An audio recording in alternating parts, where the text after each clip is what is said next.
자, 우리 시청자분들은 노후 준비 잘 하고 계신가요? 아마 많은 분들이 걱정이 더 많으실 것 같은데요. 자, 그래서 오늘은 100세 시대 축복으로 바꿀 수 있는 부동산 투자에 대해서 살펴주신다고 하니까요. 여러분들의 노후 대책 강의 통해서 확인해 보시죠.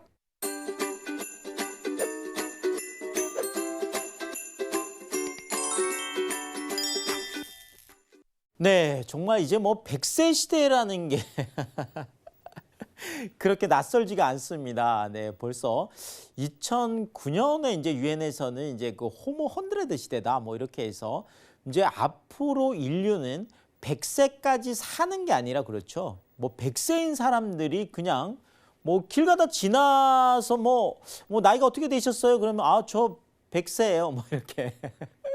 100세인 분들이 그냥 흔한 시대 이런 것들을 보고 우리가 호모 헌드레드 시대다 이렇게 또 얘기를 하고 있고, 사실 지금 우리나라 같은 경우에도 2005년부터 이렇게 본다라고 하면 그렇죠. 지금 뭐 거의 100세 넘어가는 분들이 3.3배 정도가 늘어나는 정말 뭐 많은, 그러니까 지금 많은 이렇게 뭐 장수라는 게 좀 일반화됐다 이렇게 좀 볼 수가 있겠습니다. 자, 그런데 이 100세 시대 과연 이것이 뭐 우리에게 어떤 의미로 올 수 있을까? 뭐 가장 좋은 거는 그렇죠. 축복이다. 아, 네. 우리가 오래 사는 거 역시 이거는 복 받은 일이야. 축복이야. 자, 이렇게 좀 하려고 하면 사실 뭐 여러 가지 방법이 있겠지만 제가 뭐 권해드리고 싶은 거는 부동산 투자를 통해서도 정말 축복받은 100세 이런 것들을 준비할 수도 있겠다. 이런 부분들을 오늘 한번 이야기를 나누고 싶습니다. 자, 100세 시대 축복인가 재앙인가? 자, 오늘 한번 따져보고 싶은데요. 자, 뭐 지금 구글이라는 회사에서는 뭐 100세가 아니라 지금 500세 프로젝트라고 해서 그렇죠. 앞으로 인류가 500세까지 사는 그런 프로젝트를 또 준비도 하고 있듯이 어쨌든 인류에게 이제 장수, 오래 사는 것은 이제 뭐 정말 선택의 문제가 아니라 정말 일반적인 뭐 문제, 그 어떤 문제가 됐다 이렇게 볼 수가 있겠습니다. 자, 또 지금 당장 우리나라 같은 경우에는요. 2020년 언제일까요? 맞습니다. 바로 내년이죠. 자, 내년이 되면 첫 베이비 부머, 그러니까 1955년생부터 1963년생까지를 우리가 1차 베이비 부머 세대다 이렇게 얘기하고, 뭐 그 이후에도 뭐 우리가 에코 부머다 뭐 이렇게 얘기하지만 지금 당장 은퇴를 앞두고 있는 1955년생, 사실상 이렇게 보면 뭐 거의 지금 은퇴를 이미 55년생 중에서도 하신 분들이 있죠. 자, 그렇지만 내년이면 만 65세가 되기 때문에 대부분의 직장에서는 이제 거의 은퇴를 하는 그런 시점이 되겠습니다. 자, 그러니까 이 은퇴에 대한 이런 부분들도 우리가 많이 좀 생각을 해봐야 될 것 같고요. 그리고 우리가 보통 일반적으로 이제 고령 인구다, 물론 야, 나 이제 65세인데 지금도 아직 청춘이야, 이렇게 생각하실 수도 있겠지만, 자, 이제 법적으로는 우리가 보통 일반적으로 만 65세부터는 노인 인구다 이렇게 뭐 분류를 합니다. 좀 섭섭하긴 하지만 어쨌든 간에 사회학적으로 이제 그런데요. 자, 어쨌든 간에 이 고령 사회라는 것도 이 만 65세를 이제 기준해서 하는데요. 보통 우리가 고령화 사회다. 네. 고령화 사회다 이렇게 하면 내가 인구가 100명 있을 때 그 안에서 65세 이상의 인구가 7명 정도, 그러니까 7% 이상 되는 것들을 우리가 고령화 사회에 진입했다 이렇게 얘기를 하고요. 자, 14%, 100명 중에서 14명이 말 그대로 65세 이상인 사회, 이런 것들을 보고 우리가 고령 사회다, 화자를 떼버리고 고령 사회라고 하는데, 자, 우리나라는 안타깝게도 이미 2017년에 고령화 사회에서 고령 사회로 넘어왔습니다. 그러니까 7%에서 14%가 넘어섰다라는 거죠. 자, 그런데 문제는 바로 이 시점이죠. 지금 내년부터는 1955년생, 그러니까 정말 55년생, 뭐 그 다음에 56년, 57년, 58년 뭐 계속 이어지는데 어마어마한 65세, 만 65세 노인 인구가 급격하게 늘어난다라는 거죠. 자, 그렇다면 우리가 초고령화 사회를 보통 20% 이상, 그러니까 100명 중에서 만 65세 이상의 노인 인구가 20명이 넘어서는 시대를 보고 우리가 초고령 사회에 진입했다 이렇게 하는데 자 우리나라 같은 경우에는 이제 초고령 사회가 정말 눈앞에 있다. 그렇죠. 지금 뭐 베이비부모 세대들이 지금 계속 이러면서 인구 이제 부분이 계속 고령 사회 쪽으로 초고령 사회 쪽으로 지금 계속 이제 넘어오고 있다라는 이 부분을 우리가 한번 체크를 해보고 싶고요. 자 그런데 문제는 바로 여기 있습니다. 100세 시대 축복인가 재앙인가 바로 이 하류 노인의 위험. 자, 뭐 일본 같은 경우에도 이미 초고령 사회로 진입을 했기 때문에 하류 노인에 대한 위험에 대해서 일본에서는 이미 먼저 걱정을 하고 있고, 자, 우리나라 같은 경우에도 보통 우리가 하류 노인이다라고 하면 이제 뭐 빈곤층, 경제적으로 어려운 이제 노인 인구를 우리가 바로 하류 노인 위험이다 이렇게 얘기하는데, 자, 지금 우리나라 같은 경우에 2인 가구 기준에서 그렇죠. 2인 가구 기준에서 보통 한 298만 원. 거의 한 300만 원 정도가 보통 이제 평균 소득이라고 하는데 평균 소득의 절반 이하가 되는 이런 경우에 우리가 뭐 빈곤층이다. 결국 지금 우리나라에서는 150만 원 2인 가구인데 150만 원 이하의 내가 소득이다라고 하면 내가 하류 노인의 위험에 직면할 수도 있겠다. 이런 생각들을 좀 해보셔야 될 것 같습니다. 자, 그런데 지금 국민연금들 이제 많이 수령을 이미 하고 계신데요. 지금 국민연금 평균 수령액이 안타깝게도 61만 원밖에 되지 않습니다. 그러니까 만약에 2명이 동시에 하더라도 거의 뭐 한 120만 원 정도니까 지금 뭐 우리가 하류 노인의 위험에 직면을 해 있다. 뭐 이렇게 봐도 과언이 아니라는 거죠. 자, 행복한 이제 노후 정말 이런 하류 노인에 대한 위험으로부터 벗어나서 행복한 노후 정말 뭐 정말 축복받은 이런 노후 필수 조건을 제가 몇 가지 한번 좀 말씀을 드리고 싶으면요. 자, 일단 내 인생의 플랜 B라고 제가 해놨는데요.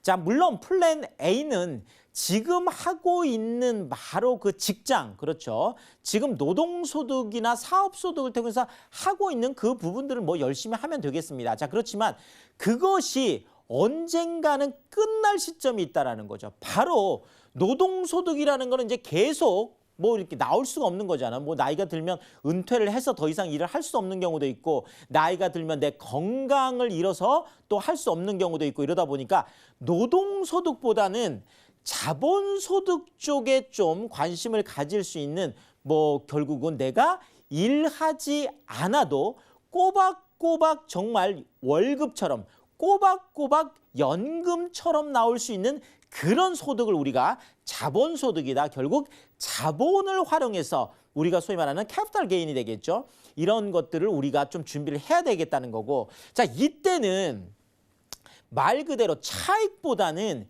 현금 흐름이 더 중요하다 이렇게 말씀을 드리겠습니다.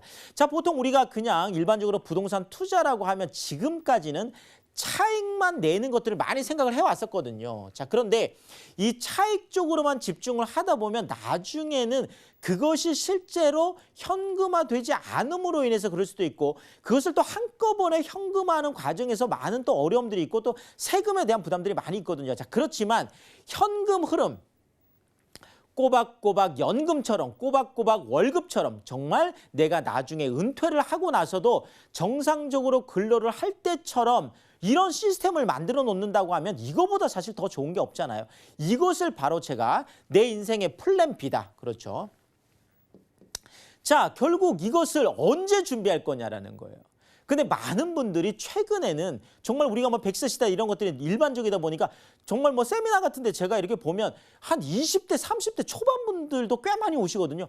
야, 이분들이 어떻게 이렇게 오시나 이렇게 생각을 해보면 이미 벌써 이런 데 관심을 많이 가지신 분들이 많으세요. 그래서 뭐 저는 뭐 그냥 말씀을 드리기는 뭐 20대, 30대뿐만 아니라 그렇죠. 이제 40대, 50대, 60대 이렇게 차근차근 미리미리 준비하는 것들이 확실히 좀 그 뭐라 그럴까요? 효과라 그럴까요? 아니면 뭐 안전성이라 그럴까요? 자, 그런 측면에서 보자라면 인생의 플랜 B는 뭐 20대라고 너무 빠른 거 아니고 또 50대라고 너무 늦은 거 아니라는 거죠. 지금 내가 처해 있는 시점에서 어떻게 하면 이거를 준비할 수 있을까라는 부분들을 좀 준비를 해야 되겠다. 그것을 부동산 쪽으로 좀 준비하는 것들을 제가 좀 추천을 드리겠다. 이렇게 좀 말씀을 드리겠습니다. 자, 인생의 플랜 B. 제가 그래서 아예 그냥 써놨습니다. 네. 건물주다. 네, 많은 분들이 자 어떻게 하면 건물주로 살아갈 수 있을까? 자 그런데 이 건물주라는 게요. 내가 무조건 뭐 50억, 100억짜리 강남에 있는 빌딩만 건물주가 사실은 아니거든요. 자 이렇게 내가 뭐 100억, 200억짜리 건물주만 생각하다 보면 아무것도 준비할 수가 없고 정말 한 발자국도 나갈 수가 없다라는 거죠. 자 그런 측면에서 우리가 건물주라는 것도 조금 더 다른 시각으로 좀 볼 필요가 있겠는데요. 자 제가 이렇게 한번 써봤습니다. 자식보다 건물주가 낫다. 네. 뭐 일반적으로 이런 얘기 하는데요. 뭐 그냥 정말 지금 가장 부실한 보험이 자식이다 뭐 이런 얘기도 하는데 아니 갑자기 우리 자식들이 뭐 엄청나게 불효자가 돼서 그런 걸까요? 사실은 그렇지 않습니다. 지금 뭐 정말 젊은 분들 훨씬 뭐 그 윗세대들보다 어떤 뭐 부모님들하고 관계도 굉장히 좋고 굉장히 친밀도도 높잖아요. 자 그런데 왜 가장 부실한 보험이 자식이다 이렇게 얘기했을까요? 맞습니다. 말 그대로 앞으로 우리 자녀 세대들이 살아갈 세상은 지금 베이비 부모 세대들이 살아왔던 세상보다 살아가기가 훨씬 더 어렵기 때문에 그렇습니다. 그만큼 경쟁도 굉장히 좀 심하고요. 지금까지는 말 그대로 사적 부족, 그러니까 내가 내 부모를 그냥 이렇게 그 봉양을 하면 되는 이런 시대에 살았다고 하면 우리 자녀 세대인 경우에는 공적 부족, 말 그대로 전체가 사회적 보험이라든지 이런 것들을 통해서 전체를 좀 부양하는 이런 세대에 살아가다 보니까 아무래도 그만큼 뭐 세금에 대한 부담 또 준조세라고 하는 보험에 대한 부담들도 많이 늘어나고 있기 때문에 어쨌든 내 자녀들이 부모 세대를 챙길 만한 여유가 없다라는 거예요. 그러니까 내가 내 자녀에게 그냥 무조건 기대서 어떻게 노후 준비를 해보겠다? 사실 이거 좀 어렵다는 거죠. 자 그런 측면에서 내 자녀에게 부담을 좀 덜 주면서 내가 내 스스로 내 노후를 준비하는 이런 방법들이 좀 건물주가 그런 의미에서 자식보다 건물주가 낫다 이런 이야기들이 있다라는 거죠. 자, 이 건물주 제가 이렇게 써놨습니다. 소형 오피스텔 한 채부터 시작을 해야 된다. 그렇죠. 자, 처음부터 100억짜리 갈 수 없습니다. 자, 스텝 바이 스텝. 그렇죠. 내가 지금 여유 자금이 1,000만 원, 2,000만 원이라도 있다라고 하면 그 작은 돈은 물론 이런 소형 뭐 이렇게 소규모 금액이라고 하더라도 늘 말씀드리듯이 서울 중심권 쪽에 서울 초역세권 쪽에 투자하는 건 더 말할 것도 없겠죠. 자, 그렇지만 어쨌든 간에 1,000만 원, 2,000만 원 소액을 가지고라도 내가 우선 작은 거 하나부터라도 실천할 수 있는 그렇죠.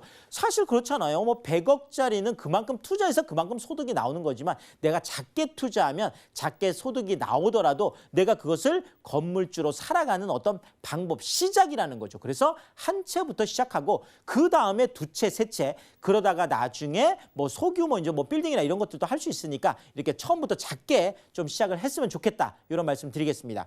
자, 또 하나 우리가 건물주로 살아가는 데 있어서 또 플랜 B를 준비해서 좀 중요한 게 수익률보다는 안전성에 좀 올인을 해야 되겠다.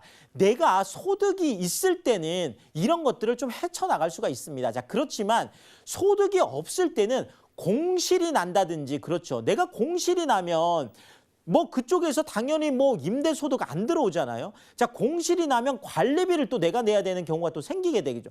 공실이 나면 내가 대출 받았던 그 이자 내가 다 내야 되죠. 자, 월세 안 들어오죠. 관리비도 내가 내야 되죠. 이자도 내가 내야 되죠. 이러다 보면 소득이 없는 상황에서 굉장히 어려움이 있을 수 있다는 거죠. 자, 그러니까 내가 노후를 준비하는 투자는 수익이 무조건 높은 것만 쫓아가는 것보다는 아무래도 안전한 거, 그러니까 공실 걱정 없이 투자할 수 있는 이런 쪽으로 좀 투자를 하는 게 좋겠다. 이런 부분들 좀 말씀드리고 싶습니다. 자, 이런 건물주 프로젝트 실전 투자가 중요하겠습니다. 그렇죠. 자, 일단 우리가 실전 투자를 하기에 앞서서 좀 살펴봐야 될 게 귀속 임대료라는 거하고 제가 다운사이징 이렇게 얘기를 해놨는데요. 자, 귀속 임대료라고 하는 거는 우리가 포트폴리오를 짤 때 보통 일반적으로 뭐 한 20대에서 50대까지는 내가 주거 쪽에 한 7을 할애를 하고요. 수익형 부동산 쪽에 보통 3을 할애하라 이렇게 제가 평소에 좀 말씀을 드리는데요. 자, 그러니까 내가 만약에 10억의 자산이 있다라고 하면 7억 정도는 내가 살고 있는 아파트를 갖고 있고 3억 정도는 이런 수익이 나는 상가나 오피스텔 쪽에 투자를 하라는 얘기죠. 자, 그런데 내가 60세가 넘어가고 65세가 넘어가서 은퇴를 하는 시점이 되면 이것을 바꿔야 된다라는 거죠. 말 그대로 내 집을 다운사이징을 해서 내가 살고 있는 집에 귀속 임대료, 그러니까 내가 살고 있는 집에 대해서도 사실상 월세가 나올 수 있잖아요. 자, 그렇다면 그것을 귀속 임대료라고 하는데 말 그대로 이것을 줄이는 다운사이징을 통해서 말 그대로 투자금을 만들어내고 나의 주거 비용은 낮추는 방법이죠. 그래서 이것을 내가 주거 쪽에 3으로 낮추고 현금 흐름이 중요하다고 했으니까요. 내가 오히려 수익 쪽에 7을 만약에 이렇게 포트폴리오를 한다라고 하면 내가 3억 정도로 주거 비용을 귀속 임대료를 그냥 사용하고 내가 7억 정도를 월세를 받는다라고 하면 사실은 뭐 정말 노후가 탄탄할 수 있겠죠. 자, 이렇게 포트폴리오를 바꾸는 방법, 다운사이징을 통해서 반드시 좀 할 필요가 있겠다라 요 말씀을 드리고 싶고요. 자, 상가하고 오피스텔 쪽 뭐 두 개를 생각할 수가 있겠습니다. 자, 상가 쪽 같은 경우 투자하실 때 조금 우리가 주의해야 될 거는 지금 상가 같은 경우에는 2018년 이전과 이후로 나눌 수 있는데 2018년부터 상가 투자가 좀 굉장히 많이 어려워졌습니다. 자, 일단은요. 자, 지금 상가 투자에서 어려운 게 원래는 연 임대 그러니까 월세를 올릴 수 있는 게 9%까지 올릴 수 있었어요. 자, 그런데 이것이 작년에 5%로 낮아졌습니다.